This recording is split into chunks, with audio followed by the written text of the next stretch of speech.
Yeah.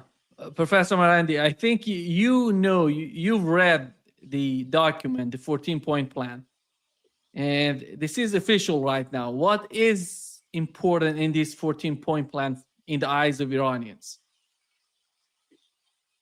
I think the most important thing is the fact that um, everything has to, every action that Iran takes has to be reciprocated by the Americans. In other words, Americans have to carry out their obligations for Iran to make any move forward. So the issue of Lebanon, until it is resolved, the Iranians will not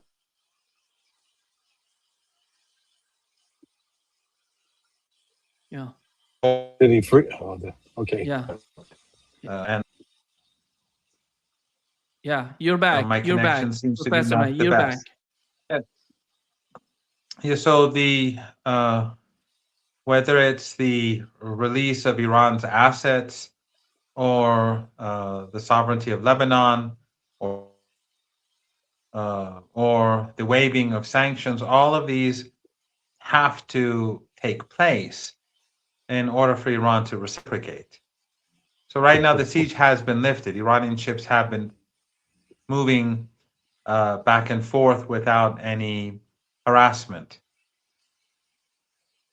Yeah. Yeah, I think my connection's not very good. You're okay now. You're okay. You're Okay, okay. Yeah. yeah, so for example, right now Iranian ships are moving back and forth without harassment. The issue, but all of these issues now will be linked to Iran's actions in the Strait of Hormuz. If the United States does not abide by its side of the bargain, the Iranians will not be abiding by their side of the bargain. And this is going to make it difficult for Trump, because I didn't see Trump's interview, but I read about it, but I think he said that energy reserves are like weeks away from finishing, or oil reserves are. Yeah. Said that. Did you see the interview? I didn't see it personally, Yeah. but He I said it. think he's. What did he say exactly? He said that. Yeah. The same sentence that you used. That we are weeks away from the energy market is somehow on the verge of some sort of collapse, and we are weeks away from huge sort of problems. And So he knows that if he does not carry out his commitments, that those energy markets are very vulnerable, and it the movement of ships through the Strait of Hormuz in the coming weeks are not going to be very fast, because it's going to take time, because of the problems that insurance companies face, the problem that the with regards to the security of the Strait of Hormuz. I mean, there are many problems that exist right now. And so it's not as if things are going to be resolved overnight, and that the amount of energy flowing or amount of goods flowing from the Strait of Hormuz is going to go back to normal anytime soon.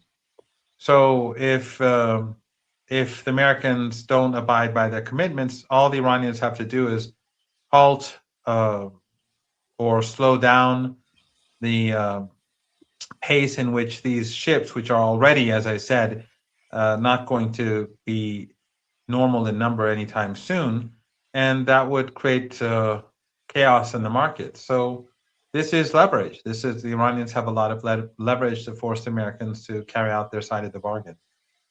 Yeah, and let me just add in there and I was explaining to Nima earlier. So they got the 60 days that Iran's going to allow ships to go through for free, but the reality is, I don't think there will be very many ships at all moving, simply because the mines that are in the Persian Gulf have not been removed yet. And if the the Pentagon is to be believed, or last testimony the Department of War officials gave to Congress, they said it would take up to 6 months. So really, because initially you could read this and say, oh, well, Iran's being denied 2 months of income. Not really. these are 2 months that actually you can give away, and Iran doesn't lose anything simply because the other Yeah. mitigating factors. Yeah, because the number of, as you rightly point out, the number of ships that are going to be passing through are not going to be the normal numbers that pass through under ordinary circumstances. It will take time, and probably much more than 2 months, for the number of ships to pass through in the numbers that we saw before the war. And Well, so the Iranians well, are.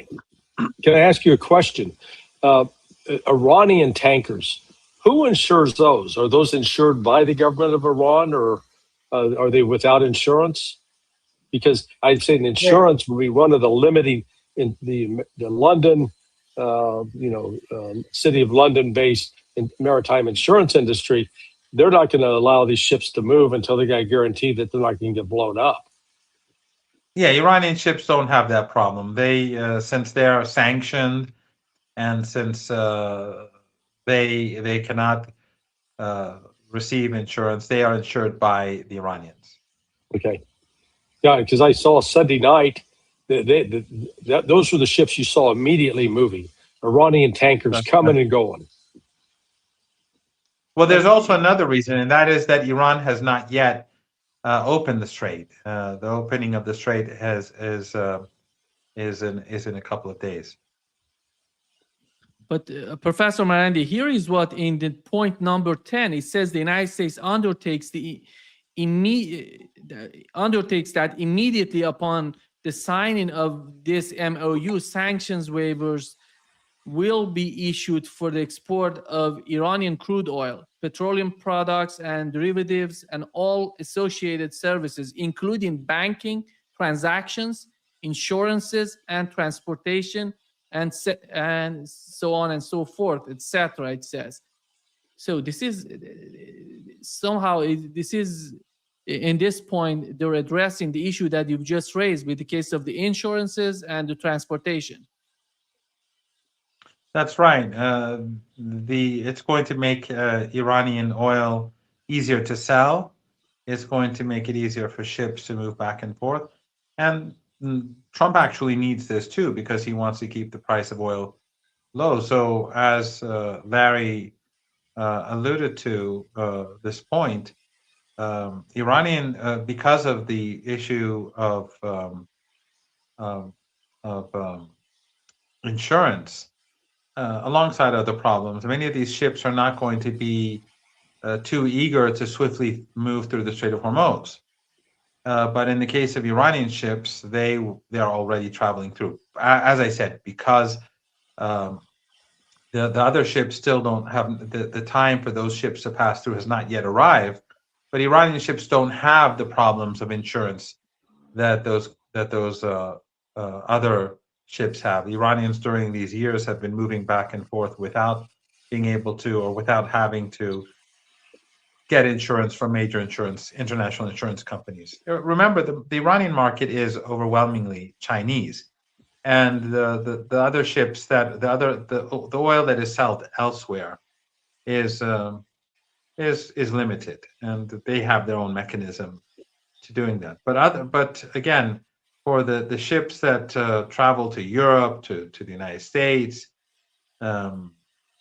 and other parts of the world, they have serious problems that they have to resolve before they begin moving in large numbers. Let me, Professor, ask you another question. That you were saying you're being accosted on the streets. I mean, said a little bit in jest, but that there were a lot of upset Iranians thinking that this was another sellout. Have you encountered now people calming down a little bit, saying, "Oh, okay, this isn't as bad as we thought"? Well, I usually go on to the different squares at night, every night, but very briefly. And so during the last 3-4 nights, I've experienced some of these discussions and criticisms. And it's anecdotal, so I really can't gauge what percentage they are, and what the percentages are. And And I haven't seen any polls during the last couple of days to see where people stand. But there are those that are critical of the negotiators and saying that this is the assurances given by the Americans are not enough.